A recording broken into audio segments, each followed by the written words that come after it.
Amém. A paz do Senhor a todos. Vamos orar? Pai nosso que está no céu, santificado seja o teu nome, Senhor. Graças te damos por esse momento que o Senhor nos reserva para cultuar a ti, Senhor. Por essa liberdade que o Senhor, Pai, nos deu aqui nesta nação, neste país, de cultuar a ti sem crise, sem obstáculos, meu Deus, sem perseguição. Deus, que o Senhor possa nos fazer entender a cada dia o privilégio que é de nós conseguirmos nos reunir num lugar como esse, como igreja, e cultuar a Ti. Que hoje a Tua palavra venha falar aos nossos corações, venha penetrar nos nossos corações, que o Teu Espírito venha iluminar o nosso entendimento através da revelação da Tua palavra. Em nome de Jesus, amém. Amém? Amém. Abra comigo Atos capítulo 9. Atos capítulo 9. Hechos 9. É?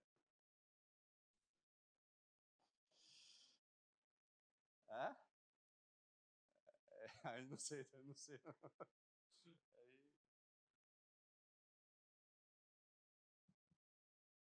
Esse não.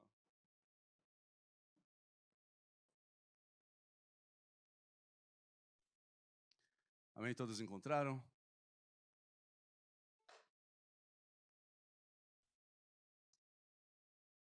Atos capítulo 9. Acho que sim. Japonês eu não sei não. Amém? Quem encontrou, diga amém. A maioria não encontrou. Amém.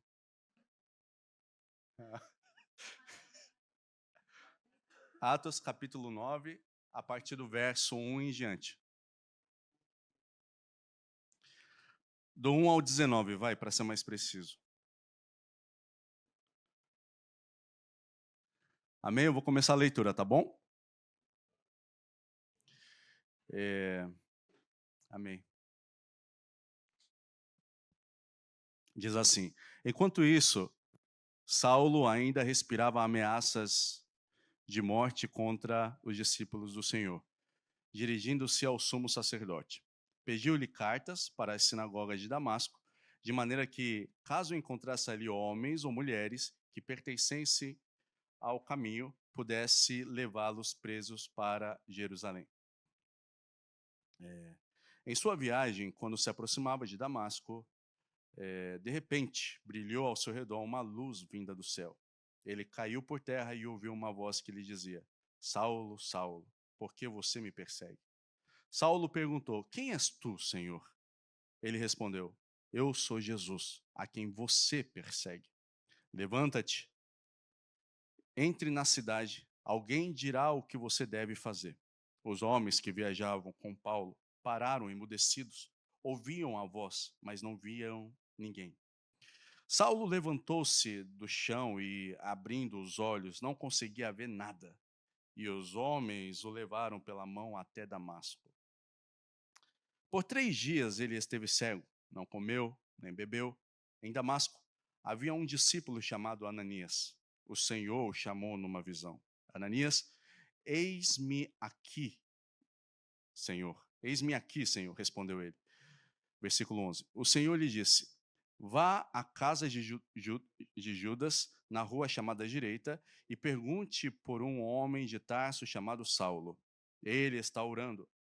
Numa visão, viu um homem chamado Ananias chegar e impor-lhe as mãos para que voltasse a ver. Respondeu Ananias: Senhor, tenho ouvido muita coisa a respeito desse homem e de todo o mal que ele tem feito aos teus santos em Jerusalém. Ele chegou aqui com autorização dos chefes dos sacerdotes para prender todos os que invocam o teu nome. Mas o Senhor disse a Ananias: vá, este homem é o meu instrumento escolhido, ou vaso escolhido, né, em outras versões, para levar o meu nome perante os gentios e seus reis e perante o povo de Israel. Mostrarei a ele quanto deve sofrer pelo meu nome. Então Ananias foi, entrou na casa, pôs as mãos sobre Saulo e disse: irmão Saulo, o Senhor Jesus que apareceu no caminho por onde você vinha, enviou-me para que você volte a ver e seja cheio do Espírito Santo. Imediatamente, algo como escamas caiu dos olhos de Saulo e ele passou a ver novamente. Levantando-se, foi batizado e depois de comer, recuperou as forças. Amém. Até aqui. Comprido o texto, né? Amém. Todos estão aqui familiarizados com esse texto? Amém? Amém. Amém. Todos aqui estão familiarizados com esse texto? Amém? Todos conhecem Paulo? Amém. Irmãos, hoje eu gostaria de falar da experiência de Paulo no caminho de Damasco. Essa experiência não muito comum, por assim dizer, uma experiência sobrenatural. Não é todo dia que a gente ouve falar que alguém se converteu, porque ali no caminho da esquina, no Mizunashigawa, viu Jesus e se converteu, não é verdade? Mas com Paulo foi assim, né? Deus tem um propósito na vida de cada um. E Deus, ele opera de muitas maneiras diferentes, segundo a sua multiforme sabedoria. Amém? Glória a Deus. Através dessa experiência de Paulo, eu queria tocar em alguns pontos, falando com você da importância. Nossa! Nossa, muito obrigado. Obrigado. Deus abençoe. Através desse texto, eu queria falar com você a respeito da importância da transformação. Transformação. O cristianismo trata-se disso, de um povo transformado. Não de um povo de tradição religiosa. Não, é um povo transformado de dentro para fora. Como isso se chama? Regenerar, novo nasce, nova natureza. Ponto. Isso é o cristianismo. Na vida do crente começa aqui, no novo nascimento. Amém? Isso é transformação. Por que eu estou tocando nesse assunto? Esse texto me dá algo para refletir. Por exemplo, no Ocidente, no Brasil, por exemplo, vou tomar o meu país lá. 30% da população lá são de cristãos. 30%. As estatísticas, as expectativas é de que até 2050, 50% da população brasileira se torne evangélica. Mas aí tem um problema. A população evangélica cresce e a corrupção também. Né? Então, a pergunta é, o que é mais importante? Ter muitas igrejas espalhadas pelo país? O que é mais importante? Ter uma quantidade imensa. Eu sou evangélico, eu sou de Jesus, com a camisa de Jesus. Ou poucas pessoas, mas que essas poucas pessoas sejam pessoas transformadas pelo poder do Espírito. Hoje nós estamos em um país chamado Japão. Eu não sei quanto tempo você mora aqui. 10 anos? 5 anos? 20 anos? 30 anos? Não sei. A gente sabe que a estimativa é de 0,5% da população evangélica aqui no Japão. Se eu estiver errado, me corrija. É isso mesmo? 0,5%. A minha oração é para que, já que estamos no início do 0,5%, então que esse 0,5% sejam de pessoas transformadas para incendiar essa nação. Porque construir igreja talvez seja a parte mais fácil. Reunir pessoas talvez seja até fácil. Mas a pergunta é, dessas pessoas, quantas pessoas nós temos transformados? Eu quero crer que nessa noite aqui, gente, nós estamos reunidos aqui como igreja, não apenas por pura religiosidade, ou não apenas porque eu, como pai, eu quero ensinar minha filha nos caminhos do Senhor. Não apenas como mãe, porque eu acho importante ouvir a Bíblia para crescer como um homem, uma mulher de princípios. Eu quero crer nessa noite que nós estamos aqui porque nós tivemos a experiência do coração com Cristo, que nós fomos alcançados por Ele e pela sua graça. Na experiência de Paulo, sabe o que nós vamos ter certeza aqui? Que não há um homem sequer que Deus não coloque no chão. Através da experiência de Paulo, nós vamos ter uma certeza aqui. Aquela pessoa que você jura com os 2 pezinhos juntos, Jesus, eu não tenho tanta fé na salvação daquele homem, daquela mulher, daquele meu amigo. Sabe aquela pessoa difícil, de caráter duvidoso? Aquela pessoa que trabalha com você, ou que está no seu país, que você pensa nela, você até ora por ela, mas no fundo, Senhor, eu não tenho tanta fé, não.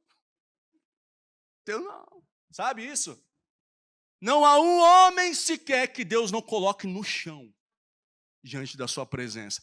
A história de Paulo também é para encher o teu coração de esperança, para você não desistir de orar por essas pessoas. Pois bem, mas é importante nós conhecermos um pouquinho da vida de Paulo. Evidentemente, nós não vamos esgotar a respeito da vida dele, mas é importante ressaltar que Paulo, ele nasceu em um lugar chamado Tarso. É por isso que ele é chamado de Paulo lá na Cilícia, na província romana. Paulo, como um homem judeu, porque ele diz que ele é da tribo de Benjamim, de onde surgiu o primeiro rei de Israel. Ou seja, ele vem de uma família privilegiada. No sangue dele corria o sangue dos hebreus, dos judeus.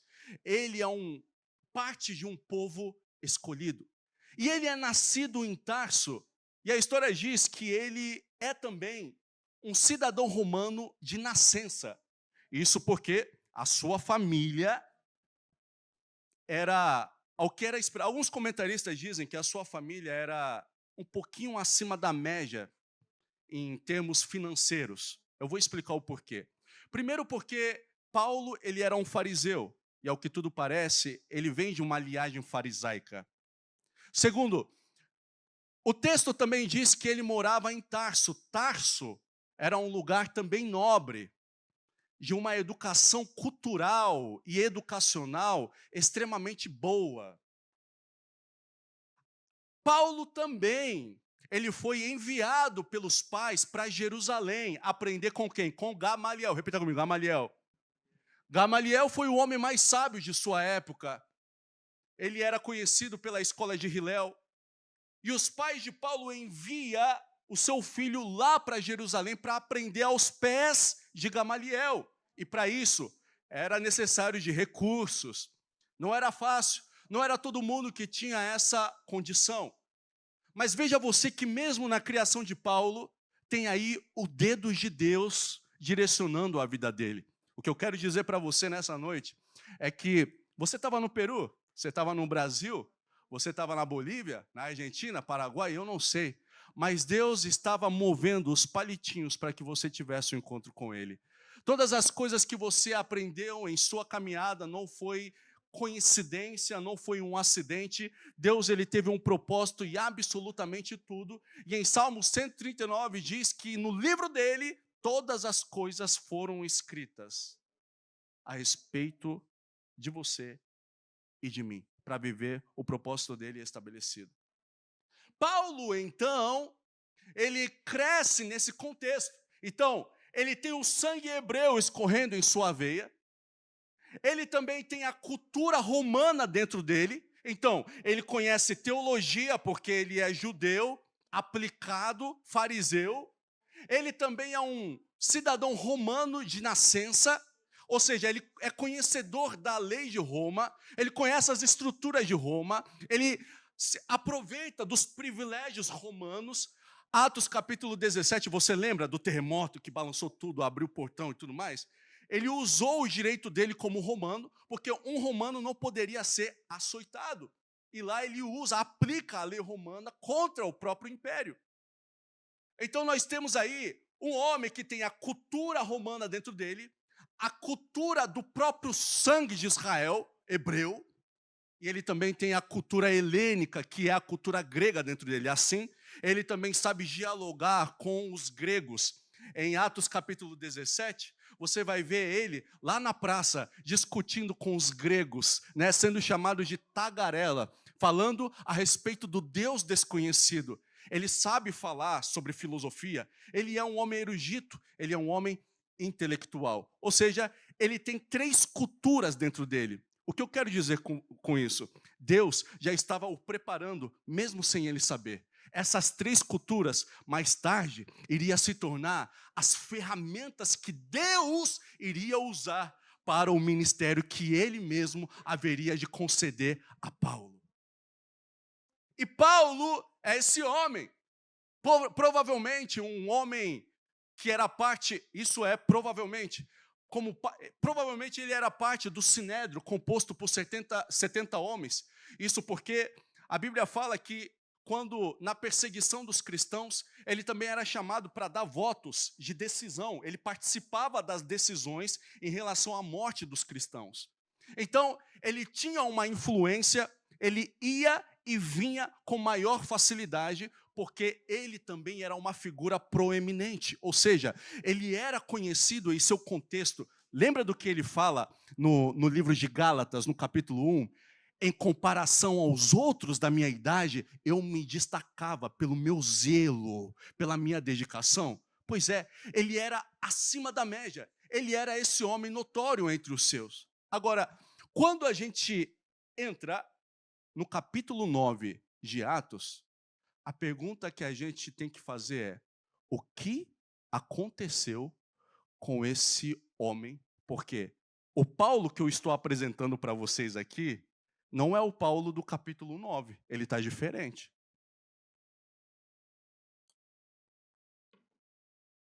O capítulo 9 de Atos começa dizendo que Paulo é um homem que respira ameaças de... Os irmãos estão vivos? Amém? Já vamos ir para a parte da aplicação. Calma aí. Tem que pintar o contexto. Calma aí. A Bíblia fala que Paulo ele estava a caminho de Damasco, saiu de Jerusalém, indo para Damasco, 240 quilômetros, e ali ele tem a experiência com o Senhor. Mas qual era a condição dele? Respirando ameaças e morte. Ele é chamado de uma fera indomável. Ele é chamado de um animal obstinado, teimoso.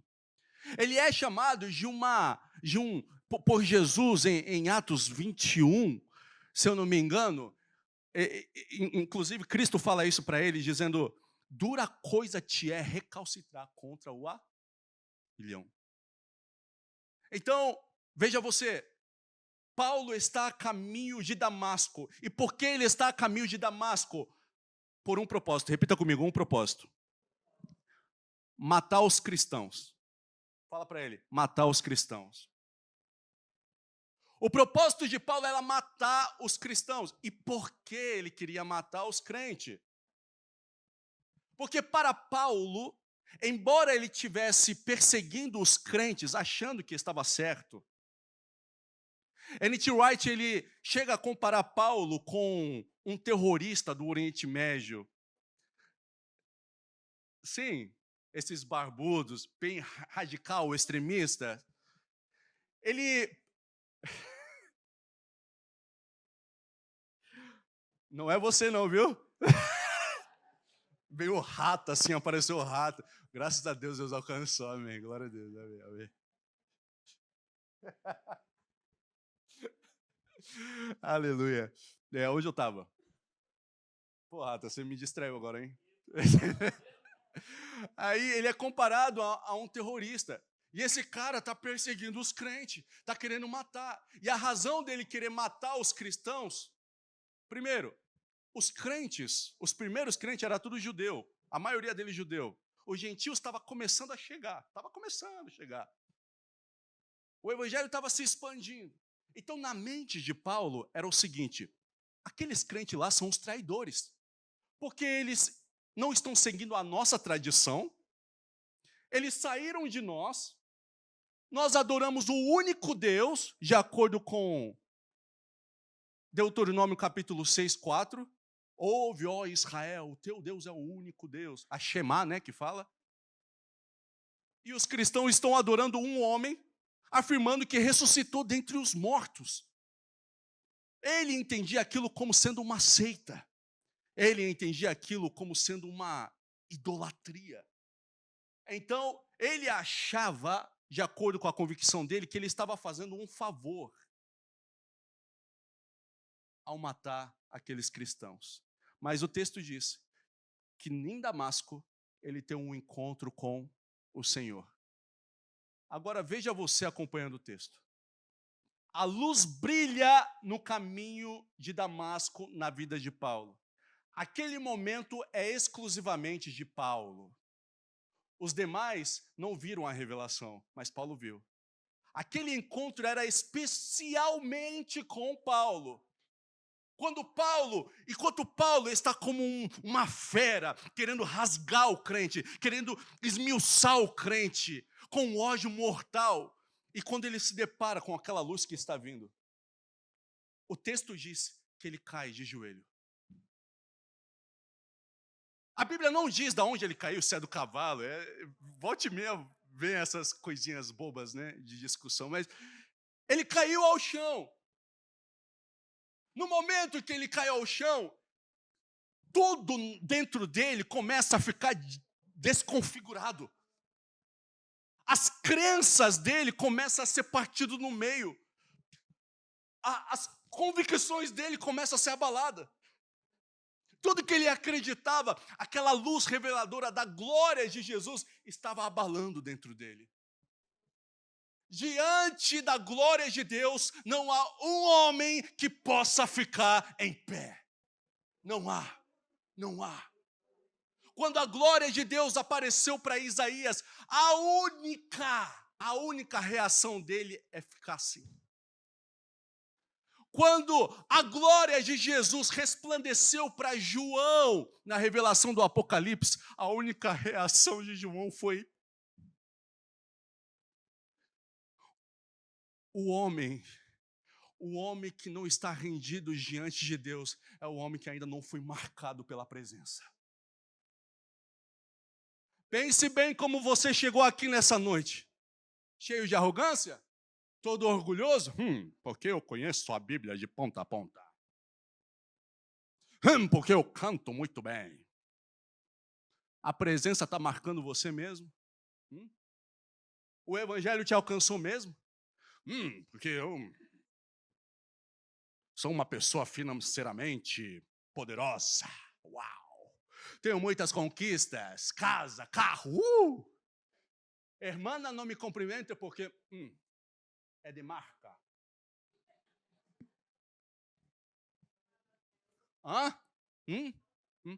Ei, o Evangelho te alcançou mesmo? A marca da presença de Deus está na sua vida mesmo? Eu estou no meu trabalho, eu não converso com ninguém, eu aqui assim. E cadê aquele papo do ser luz do mundo?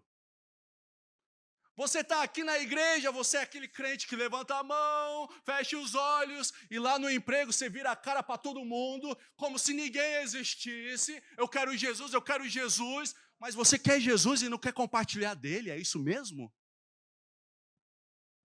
Ei, o Evangelho te alcançou mesmo? Você tem a marca da presença de Jesus na sua vida? A pessoa que não foi marcada pelo poder do Evangelho não recebeu a transformação do Evangelho. Entenda isso. Não recebeu. Essa é a marca principal. Transformação. O seu conhecimento da Bíblia não significa nada se você não foi transformado. Os seus talentos não significam nada se você não foi transformado. Você pode ser usado por Deus pela misericórdia, mas não significa nada se você não foi transformado. Podemos ser uma igreja com uma estrutura mega, fazer vários eventos. Vamos fazer agora, domingo que vem. Mas não adianta nada se não formos pessoas transformadas, que carregam a presença de Deus em nossas vidas. Não adianta. Não adianta. Esse povo precisa ver, é a marca da presença em nossa vida. É a marca da presença de Jesus em nossa vida. Quando Paulo se rende, todas as coisas em sua vida é abalado. Ele não consegue argumentar com Jesus. Ele não consegue usar a filosofia, a sabedoria contra Jesus. Ele só se rende e diz: quem é o Senhor? Jesus responde: eu sou Jesus. Paulo, levanta-te. Jesus nem se apresentou direito. Ô Paulo, levanta-te.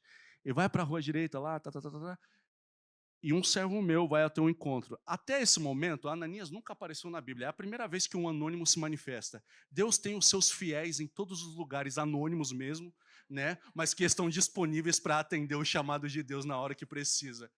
Aí Paulo vai lá, Ananias recebe ele fica 3 dias em jejum, ele é discipulado por Ananias, e Ananias ensina, e Ananias não sei o quê. E é curioso que Ananias, ele não tem status de apóstolo, ele não é pastor, pelo que o texto não me apresenta Ananias como sendo pastor, apóstolo, presbítero, seja lá o que for. Ananias, irmão Ananias. E esse irmão, Ananias, está discipulando o cara que vai ser um dos grandes apóstolos depois disso. Deus usa pessoas anônimas para produzir homens grandes também. Deixa eu dizer uma coisa. Paulo só foi o que foi porque homens como Ananias e Barnabé empurraram ele para frente. Sem esses homens atuando por trás, Paulo não seria nada. Eu estou falando isso porque, normalmente, a gente quase diviniza Paulo, né? Paulo é o ícone do cristianismo. Não, Paulo é com Jesus too. Não. Paulo não, era um homem, como você e eu. E ele foi discipulado por Ananias. Agora eu quero ir para algumas lições que a gente pode tirar desse texto. Vá comigo para esse texto aí novamente.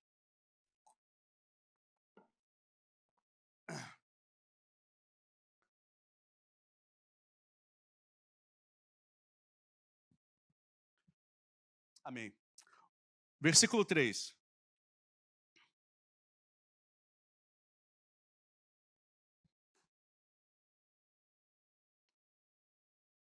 Diz assim: em sua viagem, quando se aproximava de Damasco, de repente, brilhou ao seu redor uma luz vinda do... Vamos parar para pensar aqui algumas coisas. Quando aconteceu isso, em algum momento de Damasco, e foi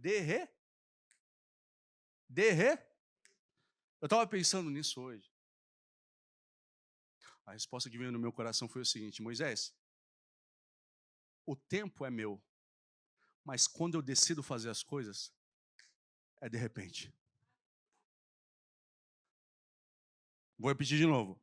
Moisés, o tempo sempre vai ser meu, mas quando eu decido fazer as coisas, é de repente. Talvez você está orando para algum Paulo na sua vida, para algum Paulo da sua família, para algum Paulo de relacionamento.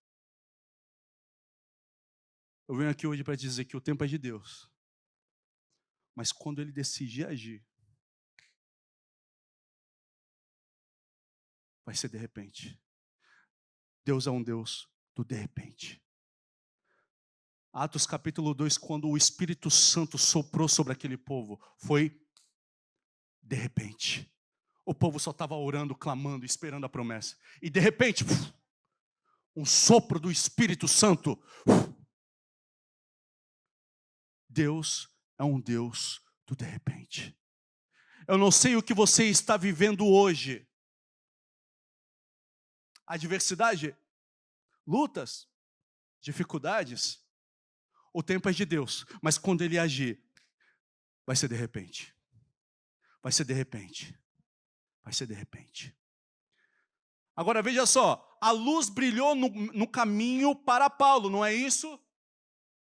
E pôs Paulo de joelho no chão. O que está acontecendo aqui? Aqui, nem a teologia tem tempo para explicar isso. Porque quando você vai estudar teologia, você...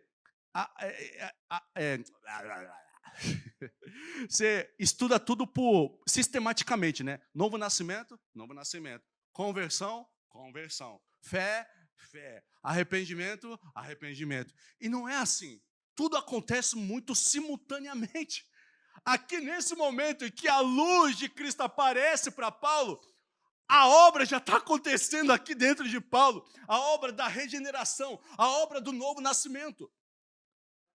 Moisés, eu não estou entendendo muito bem como é o poder dessa obra do novo nascimento da regeneração. Pois bem, então vamos lá. Vocês estão lembrados de Gênesis capítulo 1, versículo 1? Estão lembrados? O que diz lá? Ele começa assim, ó. No princípio, criou Deus os céus e a terra, porém, era sem forma e havia trevas sobre a face do abismo. E o Espírito de Deus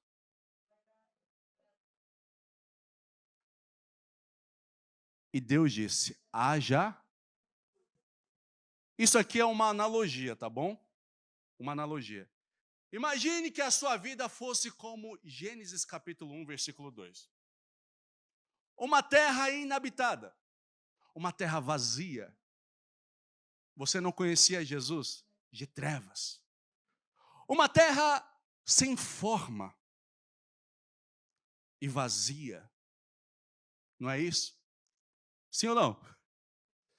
Aí, você não sabia, porque antes de você o conhecê-lo, ele te conheceu primeiro. Antes de você amá-lo, ele te amou primeiro. O que você não sabia antes de conhecer Jesus é que o Espírito Santo já estava te marcando. Não, vou repetir de novo. O que você não sabia é que Jesus, o Espírito Santo, já estava pairando sobre a sua vida, esperando o tempo certo. Você está entendendo? As trevas estavam aqui, sem forma, vazia. O Espírito está pairando. Lembra do que eu disse? O tempo é de Deus, mas o agir é repetindo. Do nada, em algum lugar, Deus usou algum irmão para distribuir um folheto de Jesus para você. Do nada, em algum lugar, Deus levantou o Gabriel para evangelizar o Kendi e o Kendi se converteu. Do nada, em algum lugar, você ouviu a mensagem do evangelho na televisão e se converteu. Sabe assim? Do nada. Não era um cronograma, não fazia parte do teu programa, mas aconteceu. Sabe por quê? Porque lá do céu, o Deus Pai olhou para você e disse, haja luz.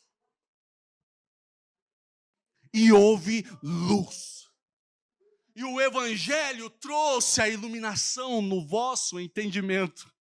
Agora você lê a palavra de Deus, isso é um tablet, mas a palavra de Deus online, não só para um conhecimento, mas agora você lê a palavra de Deus através da revelação que você recebeu do Cristo. Daí você vai se relacionar com a palavra não mais apenas como uma letra, não mais como um livro histórico, mas entendendo que a palavra está falando de uma pessoa e que a Bíblia, de ponta a ponta, se trata de uma história de redenção e, sobretudo, de amor dele pela nossa vida. Você está aqui hoje porque Deus disse, haja luz na tua vida. Nós somos uma comunidade de nascidos de novos. Quantos podem dar glória a Deus por isso? Aleluia. Vamos para a próxima.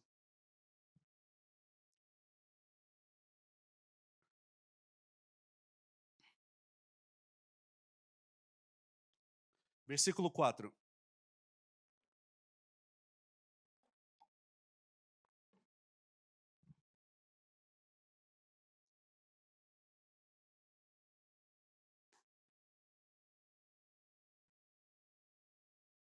Diz assim, Atos capítulo 9, versículo 4. Perdão, Atos capítulo 9, versículo 4.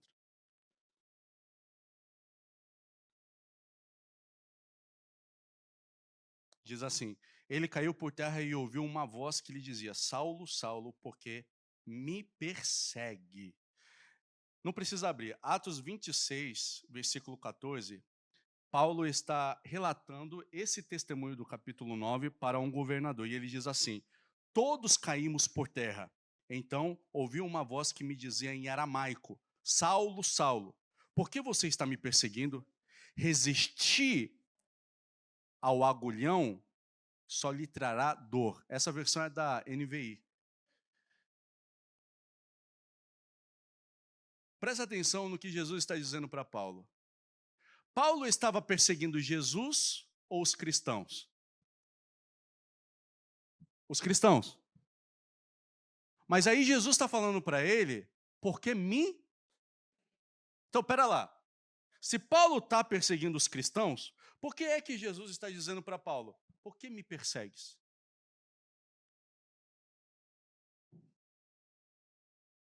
Porque perseguir a igreja é perseguir o próprio Cristo. Por quê?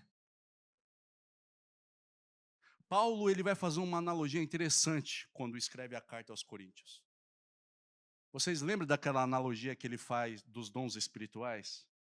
Um é cabeça, um é mão, o outro é pé, o outro é joelho, o outro é peito, o outro é os dedinhos, né? Não é isso? Ele não faz essa comparação do corpo, não é isso? Então, todos nós nos completamos quando os membros estão ligados no... O cabeça é quem? É Cristo, não é? É Cristo. Então, quando Jesus disse para Paulo, por que me persegues? É porque Cristo e a igreja estão unidos como um corpo. O cabeça é Cristo e o corpo somos nós. Isso aqui eu vou ter que falar. Toda ideia que é propagada fora, em internet, mídia, por pessoas influentes, youtubers, influentes com muitos seguidores, que ensinam dizendo, você não precisa congregar para ser crente ou cristão, discípulo de Jesus, como você queira. Todo o ensinamento que ensina dizendo que você não precisa estar ligado ao corpo de Cristo, eu vou dizer bem claro para você, é um ensino do inferno. Inferno. Não existe essa história de você caminhar sozinho diante de Deus. Não existe. Pelo menos na aliança, na nova aliança e no ensino apostólico não existe isso. Eu duvido disso. Eu não vejo isso, jamais. Não existe como você dizer, eu sou cristão e eu não preciso ir para a igreja, eu não preciso ouvir a palavra, porque a palavra eu ouço no YouTube, porque eu louvo ali no meu chuveiro, no meu banho, e eu consigo ser igreja sozinho. Não existe isso. Olha o que Jesus fala para Paulo. Perseguir os cristãos, a igreja é perseguir a mim. E a igreja da qual me refiro não é a estrutura. A igreja da qual me refiro é o corpo místico de Cristo. E quando eu falo corpo, não é esse corpo somente. O corpo de Cristo está espalhado pelo mundo inteiro. Perseguir a Cristo é perseguir o corpo de Cristo. Ou perseguir o corpo de Cristo é também perseguir o próprio Cristo. Então, toda essa ideia de não congregar, se vir na tua mente, lança fora. Porque congregar é por onde nós nos fortalecemos através da comunhão. Você pode dizer o que for de uma igreja. A igreja pode ter... A igreja pode ter o defeito que for. A igreja pode falhar no que for. E Jesus continua chamando, esta igreja é minha. A igreja da Ásia Menor, Éfeso, Esmínia, Laodiceia, Filadélfia. Laodiceia foi a única igreja que não recebeu elogio nenhum. Só recebeu puxão de orelha. Só exortação. Sabe o que Jesus disse? Essa igreja é minha. João escreve esta carta para a igreja de Laodiceia. Ele considera como igreja. O que ele espera de Laodiceia é arrependimento. Porque ele estava do lado de fora, batendo na porta, querendo entrar para cear com a igreja. Mas ele continua chamando de igreja. Você pode dizer, Moisés, estamos nos últimos tempos. Olha quantos escândalos dentro da igreja. Olha aquela irmã com aquele irmão. Olha aquele irmão com aquela irmã. Olha a liderança. Olha aquele irmão hipócrita. Olha aquele irmão que tem uma vida toda imunda, mas vem para a igreja como se não tivesse acontecido nada. Deixa eu dizer uma coisa para você. Na era apostólica, Paulo já enfrentava esses problemas.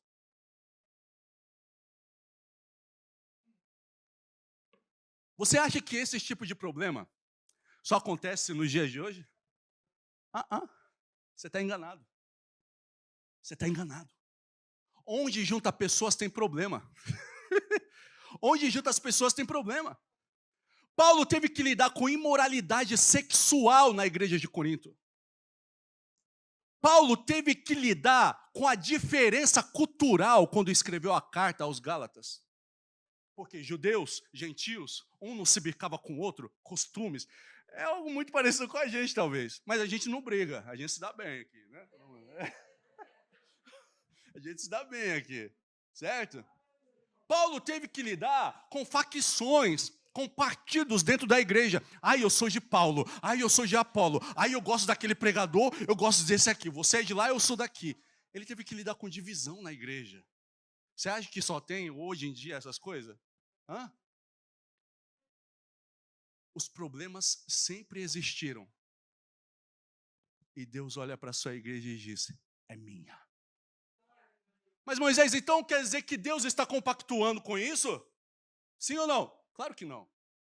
O que Deus espera é que durante o tempo que se chama hoje, cada um de nós venhamos a nos arrepender diante dele, consertar a nossa vida, entrar no processo e na obra da santificação, porque ainda não é o tempo de juízo que virá sobre a casa de Deus. O tribunal branco vai acontecer lá no futuro. O tribunal de julgamento do Cristo vai acontecer lá. Alguma teologia pode discordar disso, mas vai acontecer. O Senhor Jesus tem o dia certo para julgar todas as coisas. E nada do que está oculto vai continuar oculto, vai ser revelado. Mas esse é o tempo da misericórdia. Esse é o tempo do recomeço. Esse é o tempo da graça de Deus. Esse é o tempo em que Deus ele não está compactuando com o pecado, mas o que Ele espera é que uma igreja cada dia venha se santificar na verdade da palavra de Deus e venha crescer em tudo que é nele o cabeça. Em tudo. Em tudo. É isso que Deus espera. Então, você está olha para o irmão que está do seu lado.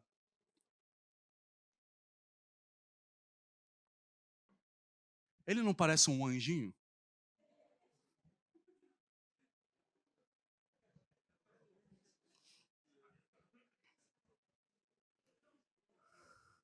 Só não tem asa.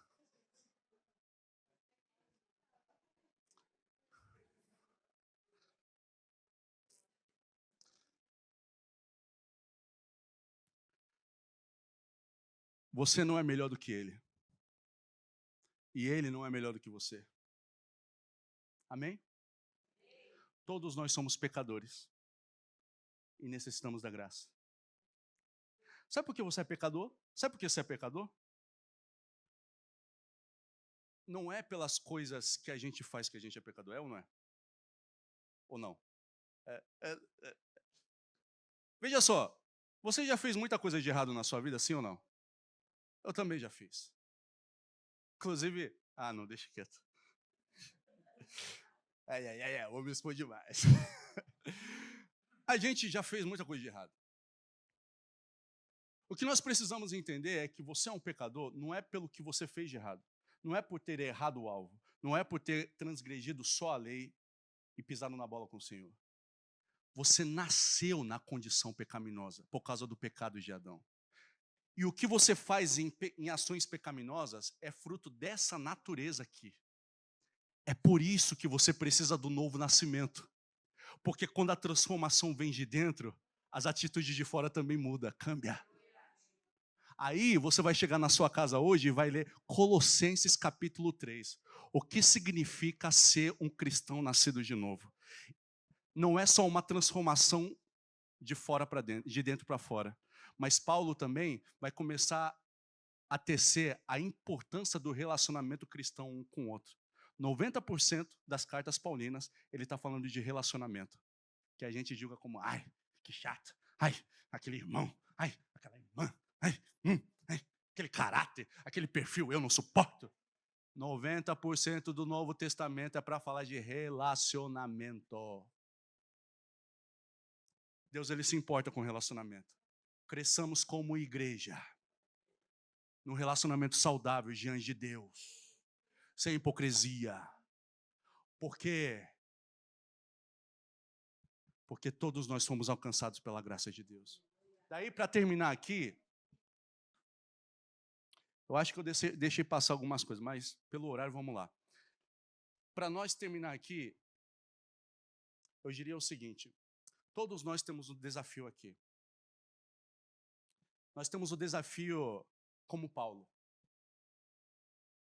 Paulo, ele teve um encontro com Cristo, foi direcionado para a casa de Ananias, foi discipulado por Ananias, teve que ter um tempo de alinhamento interno aqui com o Senhor, não é? Ouviu a palavra e foi batizado nas águas. O texto acaba assim, mais ou menos. Todos nós temos o desafio de Paulo. Todos nós temos um passado. É isso que eu quero dizer. Todos nós temos um passado. Eu não sei qual é o teu passado. O teu passado é semelhante ao de Paulo? Ai. Não.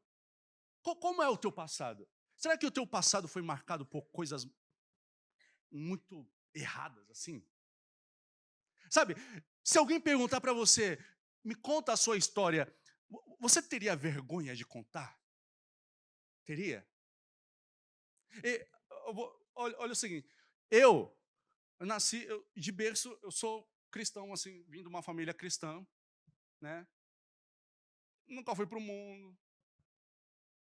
Aí, quando eu estou com o pessoal lá de fora, o pessoal fala, não, você é um santo. Não, você é um pastor. Não, você é um cara assim.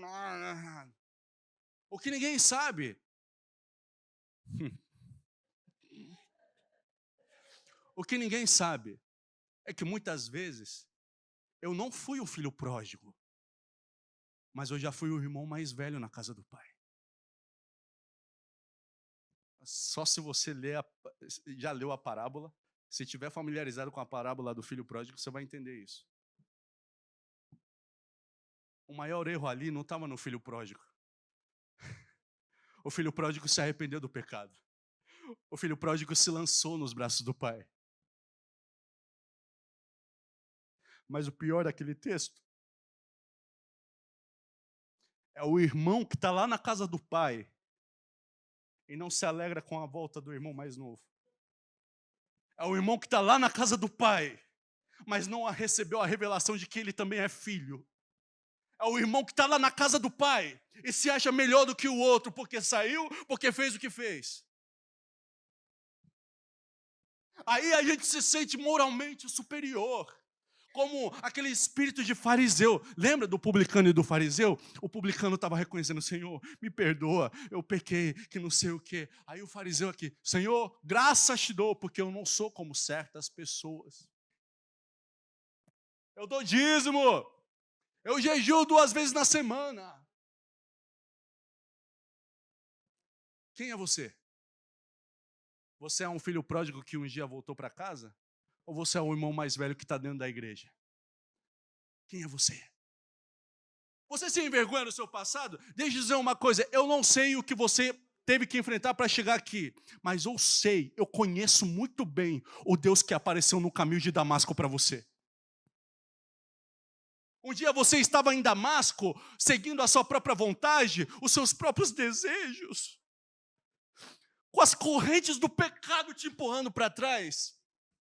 Mas aí, Jesus apareceu para você. Sabe o que ele te disse? Eis que faço nova todas as coisas. Aí, Romanos, quando Satanás quer te acusar, aí o advogado de nossas almas entra em cena e mostra para ele, Romanos capítulo 8, nenhuma condenação há para aqueles que estão em Cristo Jesus. Deixa Deus agir na tua vida. Não deixe que o passado segure você. Não deixe que o passado te culpe por aquilo que Deus já te perdoou. Você já está livre. Você já está livre pela cruz. Ele te fez livre. O teu desafio de Paulo é esse hoje. É você encarar o teu passado de frente como uma nova criatura, pegando a palavra de Deus e mostrando, eu sou uma nova criatura, eu fui transformado e hoje sirvo a um Deus vivo. Foi o que Paulo fez. Foi o que Paulo fez. Depois que ele saiu da casa de Ananias, ele foi lá para a Arábia, para o retiro espiritual. Depois que voltou, sabe para onde ele foi? Não foi para Jerusalém consultar os apóstolos. Ele não foi lá para Jerusalém ver um ministério, não. Sabe para onde ele foi? Para o passado dele, Damasco. Enfrenta o teu passado de frente. Não tenha vergonha, não. É um tapete para você pisar em cima e lembrar daquilo que Deus fez na tua vida. Segundo desafio para nós terminarmos. O desafio nós temos aqui como Ananias. Sabe o que eu acho curioso nesse texto? Quando Jesus aparece para Ananias falando, ô Ananias, eu quero que você vá... Está vindo um homem chamado Saulo, e você vai um dia colocar as mãos nele, você vai discipular ele. Aí Ananias ele tem uma reação bem curiosa, ele diz assim, Senhor, eu tenho escutado muitas coisas a respeito dele. Tem certeza mesmo que o Senhor acertou? Eu conheço alguns Saulos, mas se é o Saulo que eu tenho escutado falar, Senhor, com todo respeito, eu sei que o Senhor é um Deus onisciente, mas eu acho que dessa vez, acho que o Senhor... Então Deus fala assim, para mim, ele é um vaso escolhido. Aí quando... E dá para entender o lado de Ananias, não dá? Quando Saulo chega lá, na casa dele, Ananias está olhando para ele, sei não, se não é um espião, se de repente ele muda, era uma estratégia para ele caçar todo mundo ali. Mas Ananias olha para Paulo, sabe o que ele faz? Irmão Saulo. Vou repetir de novo. Ananias sabia do histórico de Paulo. Ananias sabia o que Paulo tinha feito. Ele perseguia pessoas, ele matava pessoas, ele levava pessoas presas, ele praticava tortura psicológicas, ele era insolente, ele era truculento, ele levava as pessoas a blasfemarem o Cristo. Ananias sabia, mas quando Deus disse para ele, para mim ele é o vaso escolhido, quando Saulo aparece, ele disse, irmão Saulo. Ananias está enxergando Paulo como igreja já. Que Deus venha nos ajudar a sermos esse Ananias nesse lugar. Por qualquer pessoa que passar por aquela porta, e se de repente você conheceu o passado daquela pessoa, que você possa ser um Ananias. Irmão, irmã, porque nós não fomos chamados para julgar. Julgar segundo a reta justiça, ok, até entendo. Mas julgar por causa do passado que não sei o quê, a gente precisa entender o porquê que Jesus morreu na cruz. C.S. Lewis tem uma frase muito conhecida que ele diz assim, se Deus perdoou o imperdoável em você, quem é você para não perdoar o imperdoável do teu próximo? E se você foi alcançado pela mesma graça de Jesus na cruz, por que é que você não tem graça para oferecer para o teu próximo? Então o nosso desafio não é ser só Paulo para encarar o nosso passado, mas é também ser um Ananias, para participar da história do nosso Paulo e ajudá-lo no discipulado, no amor, na misericórdia, na graça, e pegar na mão e chamar, irmão Paulo, vamos orar, vamos batizar, e vamos viver tudo o que tem para viver, daquilo que Deus estabeleceu para a nossa vida. Amém? Amém? Meu irmão, eu não sei de onde Jesus te tirou, mas se você decidiu seguir Jesus, Ele vai mudar o teu futuro completamente. Amém? Deus abençoe.